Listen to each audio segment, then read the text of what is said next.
That Fresh Morning. That Fresh Morning.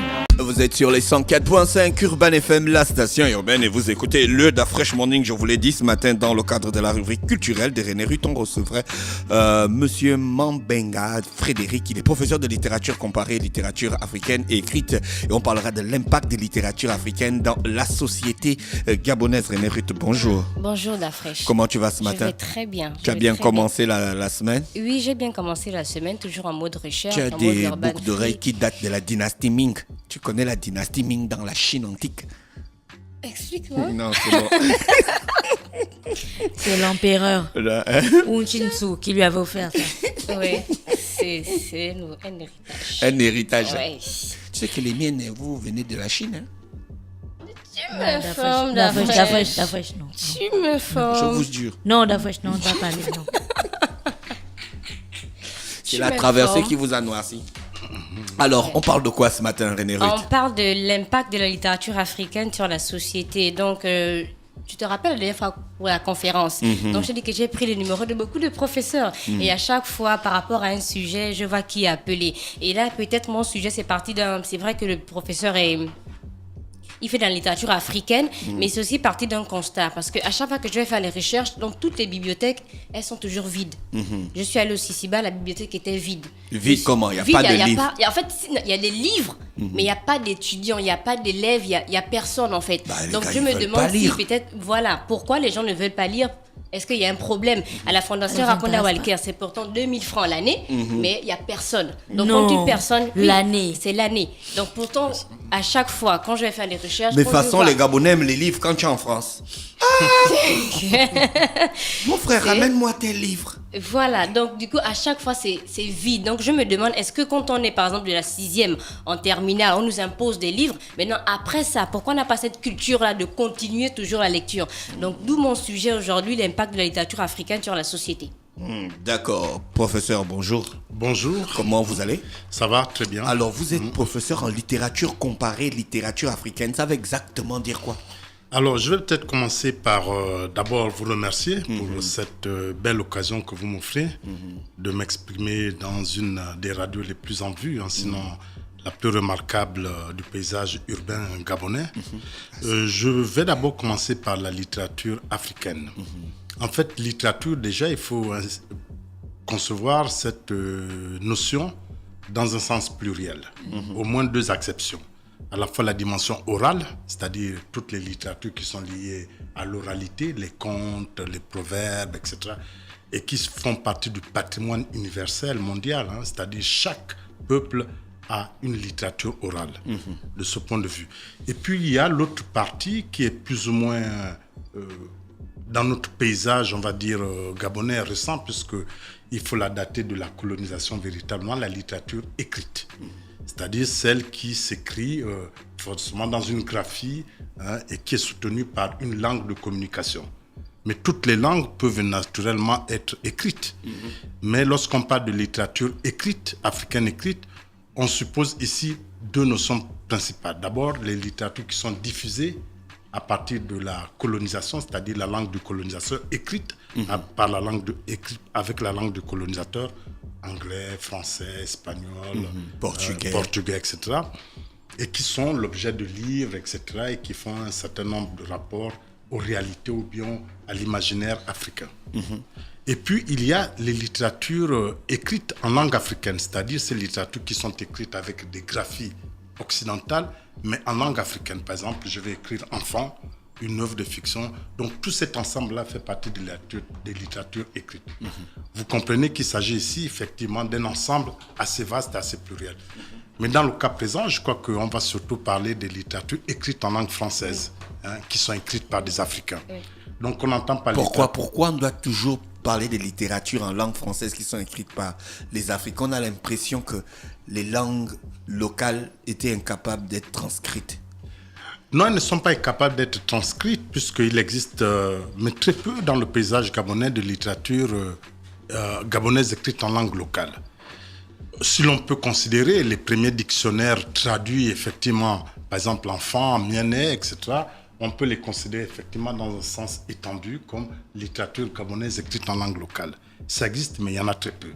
Mais nous n'avons pas effectivement l'obligation que de n'étudier ou bien de nous intéresser qu'aux littératures écrites en langue française. Mais est-ce que, je veux dire, la suprématie de la littérature faite en langue française n'est pas aussi due au fait que, en réalité, c'est parce que le français, c'est notre langue nationale. Sinon, en même temps, si vous écrivez, je dis ça comme ça, mais si vous écrivez en fin, par exemple, vous allez juste circonscrire la compréhension et la lecture de votre ouvrage à la communauté fin. Absolument, madame. Oui, je pense que vous avez tout à fait raison. Il y a un rapport de communication, notamment d'enjeux de communication par rapport à l'écriture en langue française. Vous avez dit une langue nationale qui est parlée par tout le monde ici. Donc, en effet, on touche un public plus large en français dans notre pays que si on écrivait dans nos langues locales. Donc là aussi, il y a un enjeu communicationnel évident. Vous étudiez la littérature, vous étudiez les littératures africaines, vous l'enseignez aussi. Comment est-ce qu'à un moment donné de notre histoire, de l'histoire du Gabon, de l'histoire de la littérature gabonaise, on peut dire que la littérature gabonaise a connu un pic, un intéressement en fait de la population, ou comme le disait René Ruth, depuis qu'en fait les écrivains ont commencé à mettre sur papier ce qu'ils pensent, ce qu'ils espèrent ou ce qu'ils se figurent dans leur tête, personne ne s'est jamais intéressé à ça et que c'est juste des publications parce qu'il faut bien que la littérature gabonaise existe, mais ça n'intéresse personne. C'est vrai, vous touchez un problème essentiel. Il faut savoir que c'est une situation mondiale, je veux dire surtout un peu dans nos pays. Il existe très peu de pays, effectivement, où la littérature soit un fait de consommation totalement répandue. La littérature fait partie d'un domaine élitiste en réalité. Je dis la littérature écrite. Mais il y a des pays, effectivement, parce que ce sont des vieux pays et des vieilles traditions de lecture où il y a quand même un large public de lecteurs. Mais dans aucun pays du monde, la littérature n'a été en quelque sorte une pratique généralisée. Ça reste toujours quelque chose d'élitiste. En fait, accéder à la littérature, c'est accéder à un type de culture élitiste dans la société. Donc vous comprenez bien pourquoi elle pose problème de sa lecture. Maintenant, il y a des littératures populaires, effectivement, ce qu'on appelle un peu, ça peut être le roman populaire, ça peut être un peu les contes populaires, qui sont accessibles un peu au jeune public, c'est-à-dire qui n'ont pas le même enjeu que des œuvres, par exemple, considérées comme des œuvres faisant partie des classiques d'un patrimoine culturel. Donc, on va distinguer des littératures populaires, ça peut être des contes qui sont diffusés dans des petites revues, etc., qui sont faciles à lire. Et puis, les littératures, on va dire, un peu savantes, élitiste, classique, celle qui est enseignée dans les écoles, dans les lycées ou bien celle qui est enseignée dans les universités. Là, effectivement, il s'agit d'un public un peu plus, qui a une certaine culture qui accède à ça. Pourquoi on appelle votre département le département des littératures africaines?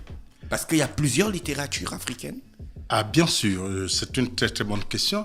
Comme je l'ai dit au départ, la notion de littérature ne peut être monolithique, c'est-à-dire elle ne peut pas s'entendre en un sens. Quand on dit littérature, département des littératures africaines, il y a plusieurs littératures.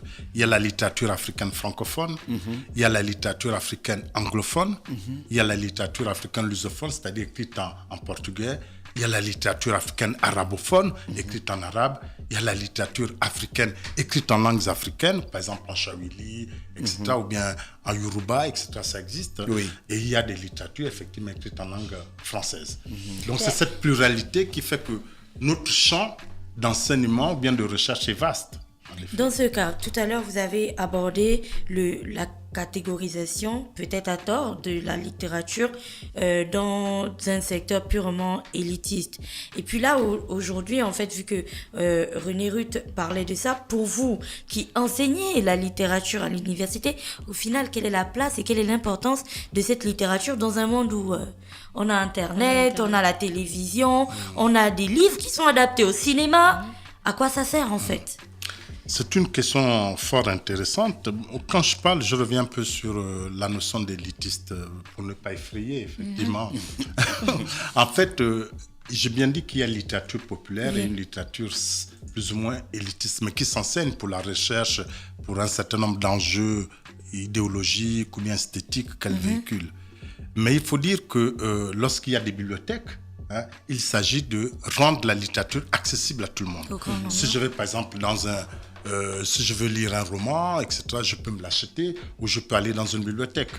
Un roman, ce n'est pas forcément une littérature savante, c'est une littérature d'accès populaire. Du Donc, divertissement le littéraire. divertissement. Donc, il y a le côté divertissement et puis il y a le côté recherche ou bien le côté enseignement.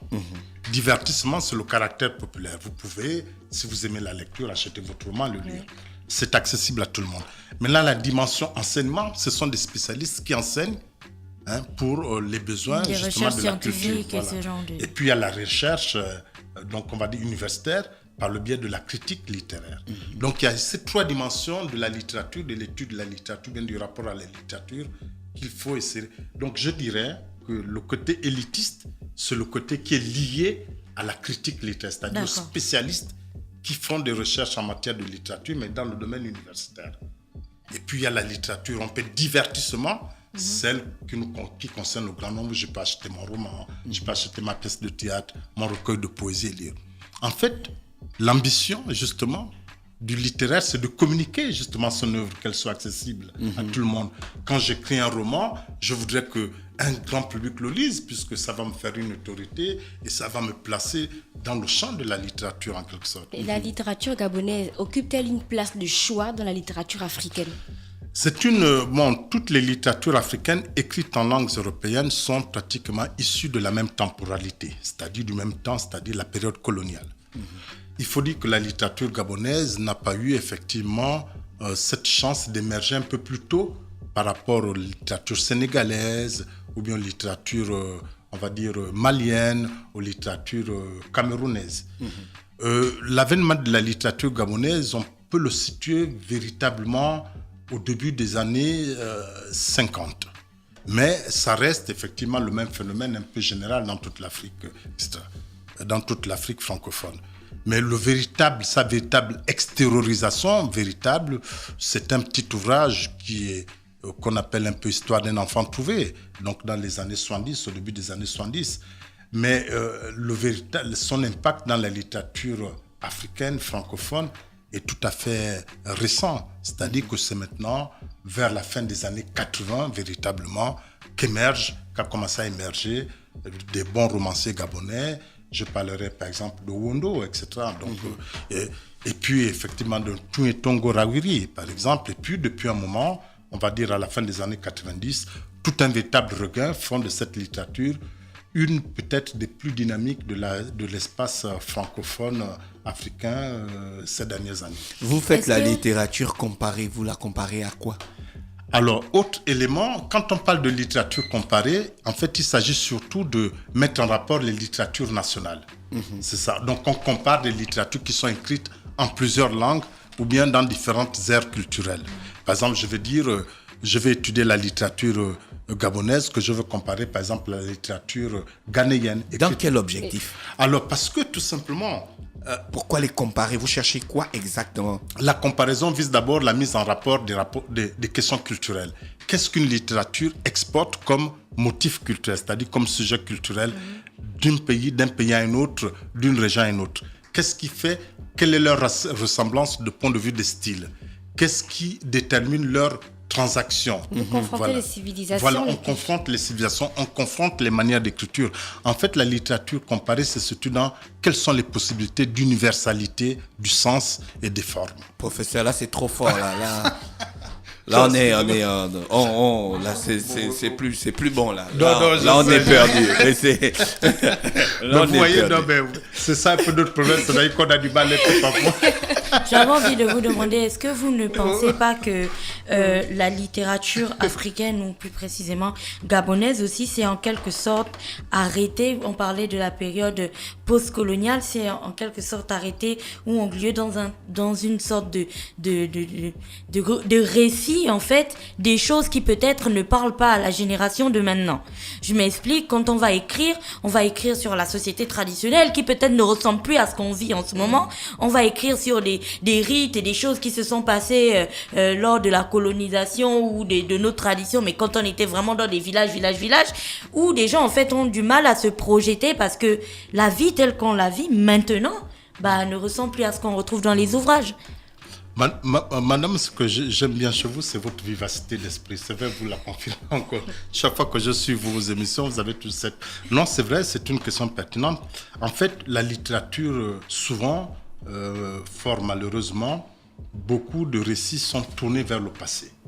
Mais vous comprenez bien qu'elle ne parle pas toujours des problématiques actuelles. Mais parce que, tout simplement, ceux qui écrivent aussi, ce sont des gens d'une certaine génération. Il y a peu d'écriture qui se situe autour de la génération de 20 ans, etc., ou bien qui s'exporte. Mais il y a quand même une tendance à renouveler les bases, justement, de l'imaginaire par rapport au social, notamment chez des jeunes écrivains comme Janis Sotiami, par exemple. Et vous voyez bien que le roman de Janis Sotiami, qui est un roman policier en ce moment, ancre beaucoup ces thématiques dans notre urbanité, c'est-à-dire nos questions urbaines, Libreville. On retrouve beaucoup d'aspects de Libreville, un peu social, etc. Donc il y a des écritures au présent et qui exploitent effectivement une actualité présente. Pourquoi vous n'arrivez pas à vous exprimer aussi simplement pour que les générations actuelles comprennent ce que vous voulez transmettre? Bon, en fait, il faut bien... Pourquoi les enseignants, vous devez toujours parler... C'est pour créer l'élite, hein? Non, nous avons une déformation, en fait. Je dis une déformation malencontreuse, c'est pourquoi je vous disais bien, au fait, la littérature savante est réservée à une élite. En fait, pourquoi? Parce que, voyez-vous, quand on étudie la littérature à un certain degré, on est dans le sens d'une communication, on va dire, des gens qui ont une certaine culture. Et parce qu'on produit des idées qui doivent être discutées à un certain niveau. Et c'est pourquoi vous comprenez que dans l'histoire, justement, des pays, des grands pays occidentaux, la recherche littéraire ou bien la production littéraire a toujours été placée comme des gens qui appartiennent à l'élite de la société. Et c'est pas pour rien que dans ces pays-là, on les considère à un rang très sérieux. On ne peut pas avoir un vrai pays avec des producteurs, des gens, des penseurs, si on n'a pas des littérateurs d'un très haut niveau scientifique. Donc, en quoi, en fait, la littérature peut m'aider dans ma vision de la société? Bon, maintenant, parce que justement la littérature peut aider dans la vision de la société, il n'y a pas justement un domaine d'expression sociale où la réflexion ne se passe sans la littérature. C'est-à-dire qu'il faut comprendre, si vous voulez exposer vos idées, votre pensée à vous, vous exprimez maintenant dans les ondes, etc. Mais ce que vous faites est un acte littéraire. En quoi? Mais parce que tout simplement, c'est un acte d'abord linguistique. Vous donnez des idées, mais c'est une littérature orale. Vous vous exprimez oralement. Donc la littérature doit être comme une expression d'un homme sur un sujet donné, etc. Au niveau de l'écrit, ça s'appelle de l'essai. C'est-à-dire que quand je produis un livre où j'expose mes idées, j'appelle ça un essai littéraire. C'est-à-dire, je donne ma vision de la société. Mais est-ce qu'une société peut vraiment se comprendre, mesurer son degré d'évolution s'il n'y a pas de gens qui exposent leur manière de voir, leur manière de réfléchir? Donc, vous comprenez l'impact de la littérature aussi, c'est de voir la somme des idées que l'on émet, des réflexions que l'on émet dans une société. Une société ne peut pas vraiment être à un niveau de réflexion ou bien d'interrogation sur son propre devenir ou bien sur sa réalité si elle n'a pas de gens qui produisent beaucoup des idées. Et c'est peut-être le défaut de nos sociétés. Elles sont bloquées parce qu'effectivement, il n'y a pas de gens qui produisent de la pensée vraiment littéraire. Je reviens à votre question. Si vous avez par exemple une expérience enchantée, c'est-à-dire une bonne expérience de votre vie et qu'elle vous a beaucoup marqué et vous décidez d'écrire votre expérience de la vie et de publier ce roman, mais vous faites là un acte d'extériorisation de votre pensée. Vous voyez un peu comment la littérature peut être aussi une mise en rapport avec justement un large public. Mais ça aussi, nous n'avons pas cette culture-là. Donc en fait, avoir des gens qui ont plus cette culture dans la société, c'est aussi montrer la vivacité justement de l'expression de qualité ou bien de l'expression individuelle. La littérature sert à tout ça. Et maintenant, heureusement que nous avons des moyens un peu plus avancés technologiques. Par exemple, la radio est un véritable phénomène d'extériorisation de la pensée littéraire. Vous pouvez faire passer à la fois... Mais vous voyez, par exemple, au niveau de la chanson. Mais la chanson est considérée comme un genre littéraire, oral. Ça veut dire que tous ces éléments, tous ces chanteurs, je parle par exemple du rap, mais vous voyez un peu toutes les thématiques sociales qu'abordent ces jeunes. Mais ce sont des thématiques qui sont inscrites dans notre vie sociale, dans notre contemporanéité, dans notre société. Mais nous, le spécialiste de littérature, on va étudier pour voir un peu comment ces thèmes-là sont abordés, etc.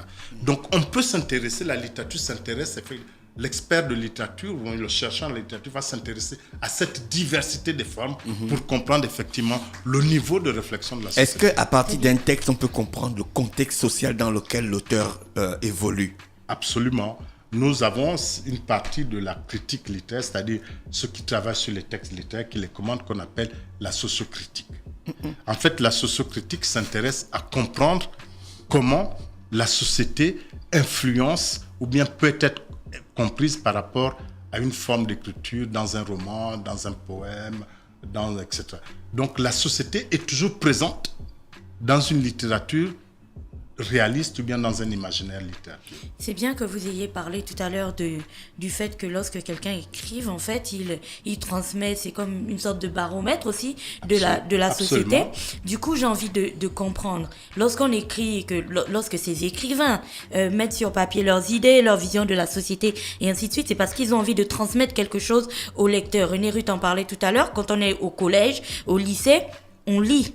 Mais j'ai envie de vous demander qu'est-ce qu'on lit exactement? Pourquoi est-ce qu'on continue, de votre regard d'enseignant, pourquoi est-ce qu'on continue à lire des ouvrages étrangers, à comprendre la vision d'écrivains sur une société étrangère et qu'il n'y a pas de véritable promotion de la littérature gabonaise, des écrivains gabonais à l'école où bien sûr les enfants auraient la possibilité de lire. Vous avez parlé de Janis Otiani, j'ai envie de parler de Justine Minza, auraient la possibilité de lire ce que, à quoi ressemble en fait leur société vue du regard d'un auteur 100% gabonais par exemple. Comment vous expliquez ce phénomène?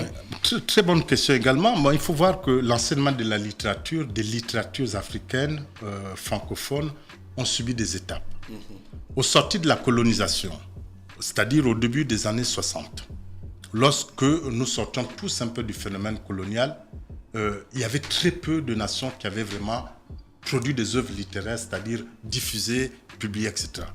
Donc la notion de littérature africaine a été une notion plus ou moins générale qui englobait aussi le monde antillais, hein, les Noirs des Antilles, etc. Par exemple, la Martinique, la Guadeloupe, les Aimé Césaire, par exemple, vous voyez, tous ces gens-là faisaient partie de ce qu'on appelle la littérature africaine, parce qu'ils étaient noirs, parce qu'ils abordaient des questions rapport. Donc il y avait un patrimoine qu'on pouvait enseigner. Mais on ne peut pas enseigner la littérature s'il n'existe pas de patrimoine, s'il n'existe pas d'œuvre en quelque sorte. Et on ne peut pas enseigner n'importe quelle œuvre. C'est-à-dire qu'il faut qu'une œuvre soit considérée comme une œuvre classique, il faut qu'elle soit bien écrite, il faut qu'elle dise quelque chose pour qu'elle soit enseignée. Donc il y a une sélection dans la production littéraire. Et c'est cette sélection-là qui est mise donc, dans les programmes scolaires, etc. Et puis il y a des spécialistes qui analysent cela. Donc jusqu'aux années 70, il n'y avait que des œuvres du patrimoine littéraire africain, francophone ou bien antillais. C'est pourquoi on a étudié les Senghor parce que c'était considéré comme des grands. On a étudié les Chikaya Tamsi, on a étudié les Kamaralai. C'est des gens qui exportaient une vision de l'homme noir, une vision des sociétés africaines que l'on pouvait retrouver au Gabon et puis des valeurs. Donc ça, c'est... Mais dès l'instant qui a commencé à avoir une production littéraire gabonaise abondante, c'est-à-dire qu'il y avait des œuvres matérielles, etc., on a commencé à introduire, à sélectionner certaines œuvres et puis à les introduire dans l'enseignement. Notamment, on peut voir les œuvres de Justine Minza, de Diva Sanyama, par exemple, dans les programmes scolaires, etc. Mais ça veut dire qu'il y a une sélection qui est faite. Qu'est-ce qui peut être enseigné et qu'est-ce qui... Il ne suffit pas que je vienne un mois matin, que j'écrive un roman et qu'on doit l'enseigner dans l'établissement. Il n'y a peut-être rien d'un point de vue de l'écriture, c'est peut-être bourré de fautes, ça dit peut-être des choses qui ne sont pas forcément instructives. Donc, il y a des spécialistes qui vont choisir telle œuvre, etc. Donc, on voit depuis un moment l'introduction d'un certain nombre de romans, de poèmes, de pièces de théâtre dans les enseignements secondaires, dans les programmes scolaires. Le danger est le suivant, justement. Et moi, je l'ai constaté plusieurs fois, notamment avec les nouveaux bacheliers qui s'inscrivent dans les filières littéraires en lettres modernes ou en littérature africaine. Beaucoup ne connaissent que de la littérature gabonaise. Mais ne connaître, n'apprendre que sa propre littérature, c'est se fermer au monde. Ce n'est pas s'ouvrir. Donc, à la fois l'enseignement... Donc la littérature permet de s'ouvrir au monde, en fait. Absolument. C'est-à-dire qu'à la fois, elle permet d'être connectée à sa propre réalité culturelle, sociale, mais en même temps, elle permet aussi de se connecter au monde. Comment seront-nous les valeurs des autres sociétés ou bien les valeurs culturelles des autres sociétés si nous ne lisons pas les œuvres justement de ces pays? Comment pourrions-nous savoir les œuvres occidentales, des valeurs occidentales, si nous ne connaissons pas des gens comme Victor Hugo, Molière, etc. Émile Zola. C'est l'ouverture, justement, c'est ça la magie de la littérature. C'est parce que c'est l'un des rares endroits où on apprend les vraies valeurs culturelles, sociétales des autres cultures. Donc, il faut absolument s'ouvrir. La littérature écrite, ça veut dire que c'est transcrit en écriture. Et pour la décoder, il faut savoir lire. On est dans un continent où le taux d'analphabétisation est le plus élevé du monde. Est-ce que c'est accessible? Alors, on revient toujours hormis la littérature élitiste, est-ce que c'est accessible? C'est-à-dire que quand un auteur veut transmettre, veut agir ou veut éduquer la société, est-ce que c'est accessible? Est-ce que c'est le bon moyen? Bon, non, parce que la littérature, vous voyez bien que la littérature est malmenée à l'heure actuelle, c'est-à-dire la littérature écrite est malmenée. Même dans les grands pays occidentaux, il y a très peu de lecteurs de plus en plus. La lecture n'est plus le seul moyen, en quelque sorte, la littérature n'est plus le seul moyen d'accéder à la culture. Par exemple, les nouvelles formes de communication, à la fois Internet, etc., sont des moyens. Et vous voyez, par exemple, la littérature est en train de rentrer dans ces moyens de communication pour apparaître, effectivement. Oui. Donc, du coup, vous comprenez qu'au fond, lire n'est plus forcément le seul moyen le plus propice pour accéder à la culture. Ce que vous faites, par exemple, à la radio, c'est fabuleux. On n'a pas besoin, on écoute, on voit la télévision, donc on peut se cultiver.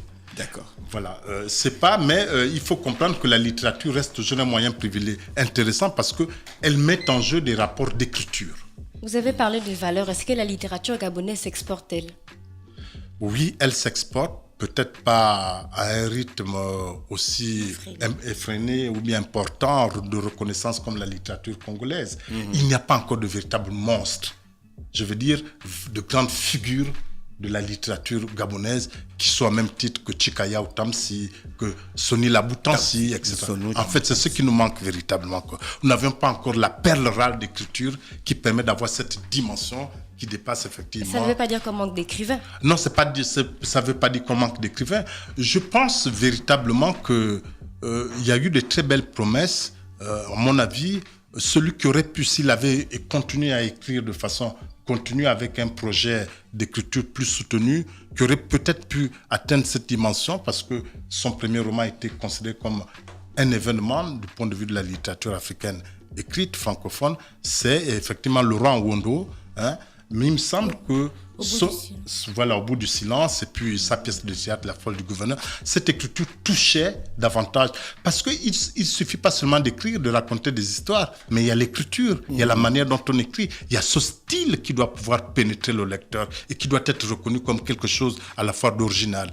Nous n'avons pas toujours, effectivement, des écrivains qui atteignent cette espèce de qualité, véritable d'écriture. Ce qui fait qu'il y a des bons écrivains, mais pas encore des... Et puis l'écriture, c'est aussi, pour apparaître sur la scène littéraire, il faut éditer chez des vrais éditeurs, c'est-à-dire des éditeurs qui diffusent les œuvres dans des réseaux internationaux. Très peu d'écrivains gabonais éditent chez ceux-là, parce que effectivement, l'éditeur... Le livre est un produit commercial. C'est-à-dire que c'est un peu comme la chanson. Si vous écrivez une chanson, que votre tube marche, ça veut dire que ça va être repris par plusieurs. Mais si votre livre ne marche pas, ça veut dire que ça ne sera pas repris, ça ne sera pas acheté. C'est exactement le même phénomène. C'est d'abord un produit commercial. Mais le livre coûte encore cher pour pénétrer la société. Oui, et nous avons un problème. Est-ce que ce n'est pas un handicap pour développer la littérature africaine? Absolument, mais le problème c'est que c'est l'édition qui elle-même est très aussi exigeante, parce qu'éditer un livre, c'est pas facile, il faut avoir des moyens. C'est un handicap, mais il faut comprendre que si c'est un handicap, c'est parce qu'aussi il n'y a pas de véritable tradition de lecture. Et ça, nous l'avons dit dès le début. Et c'est pourquoi la lecture reste effectivement un rapport un peu élitiste, malheureusement, dans nos sociétés encore. Ma dernière question, l'évolution de la littérature vers une adaptation cinématographique, vous y croyez ou pas? Ah bien sûr, mais ça ne date pas d'aujourd'hui, mademoiselle. Il y a plein mais pour le Gabon, je pense qu'il y a une jeune fille qui a adapté les contes de Raponda Walker en film ou en dessin animé. Est-ce que vous pensez que ce serait une évolution peut-être qui intéresserait, qui ferait en sorte qu'il y ait une sorte de revirement de la situation où on partirait du film pour aller lire le livre? Très bien, et nous sommes là, effectivement, je disais que j'étais toujours absolument touché par votre subtilité d'esprit, votre intelligence. Mais effectivement, c'est exactement ce qui se passe à l'heure actuelle.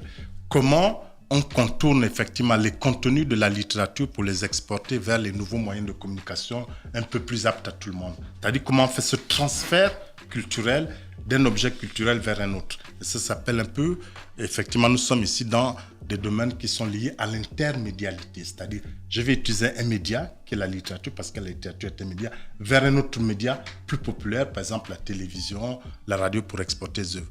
Au fond, c'est ce type d'adaptation qu'il faut faire pour faire connaître aussi les écrivains, pour faire connaître les contenus des œuvres.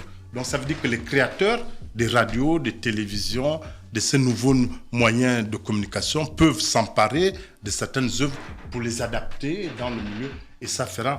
Vous voyez, quand vous voyez par exemple les dessins animés, notamment en Europe, par exemple ils reprennent beaucoup d'éléments de civilisation grecque. Les gens vont savoir ce qui s'est passé dans la Grèce antique par les dessins animés. Voilà. Et ça, c'est intéressant. On peut effectivement... Mais je crois qu'il y a eu une entreprise extrêmement intéressante de cette adaptation des contes gabonais, notamment par le biais de la télévision, des dessins animés, par exemple. Est-ce que vous pensez que cette discipline de littérature africaine a encore un long chemin devant elle? Bon, il y a une crise de manière générale dans le monde entier des études littéraires.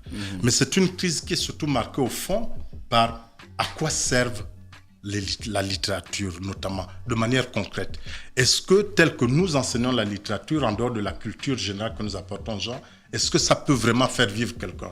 Est-ce que le fait de savoir qui est Laurent Wondo, de savoir comment écrit, par exemple, Victor Hugo, ce que disent les romans, c'est vraiment nécessaire pour vivre?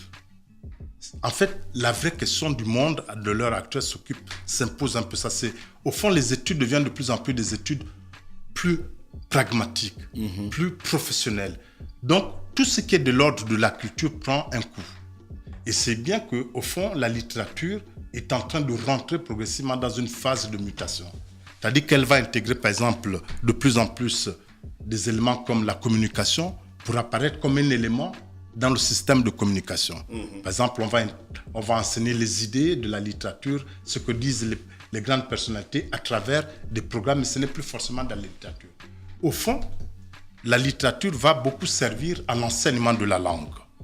Parce que pour connaître, savoir écrire, il faut se référer à des œuvres qui ont fait autorité, pour savoir ce que dit, par exemple, ce qui se passe dans ce... Donc c'est l'enseignement de la langue, l'enseignement de la culture. D'accord, moi j'ai une dernière question. Un auteur gabonais qui séjourne aux États-Unis, qui subit l'influence du pays, s'il produit un livre, peut-on dire qu'il fait de la littérature afro-américaine ou africaine typiquement? Alors, c'est encore une très bonne question, vraiment. Mais vous touchez vraiment à des questions que nous nous posons dans la recherche littéraire. À partir de quel instant on peut parler d'une littérature nationale? Est-ce qu'une littérature nationale est le fait qu'un Gabonais écrive seulement un roman qui ne parle pas du Gabon, qui soit gabonais? Ce n'est pas une littérature nationale tant qu'un Gabonais n'écrit pas sur le Gabon. C'est-à-dire qu'il ne fait pas une littérature nationale. Est-ce une littérature nationale si un Américain écrit sur le Gabon? Oui, en fait. Parler de littérature nationale, ça signifie des écrivains qui ont la nationalité gabonaise qui écrivent sur le Gabon. Ou bien des étrangers qui écrivent sur le Gabon. Tous ces patrimoines, toutes ces œuvres-là font partie de la littérature nationale. Mais les plus incarnées par des Gabonais parce que ce sont des valeurs identitaires sur le point de la nationalité. C'est tout un problème que nous avons notamment au niveau de la littérature coloniale. Ce qu'on on parle par littérature coloniale, c'est la littérature qui a été écrite par les explorateurs, par des romanciers, par exemple, durant la période coloniale. C'était des Blancs, mais ils parlaient de notre pays. Est-ce que ce sont des littératures, on va dire, par exemple, africaines? Ce débat n'est pas véritablement tranché.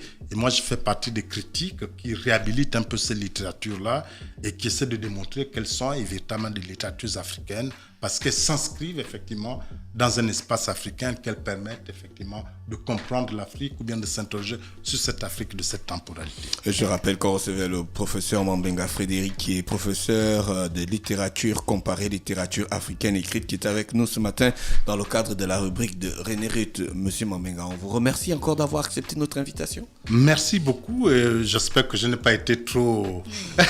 Vous avez été trop intellectuel. C'est ça un peu la défense. En tout cas, c'est une très belle occasion. Merci vraiment. Et je salue votre radio toute dynamique qui offre effectivement des opportunités aussi intéressantes de s'exprimer sur des sujets qui ne sont pas forcément évidents.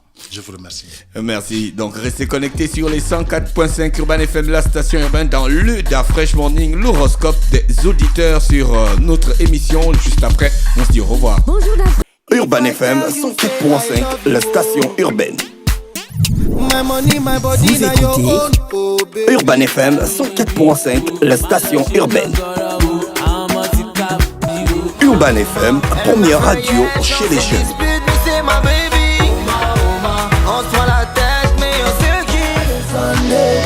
Urban FM, la radio des musiques urbaines. Urban FM 104.5, la station urbaine. Da Fresh Morning.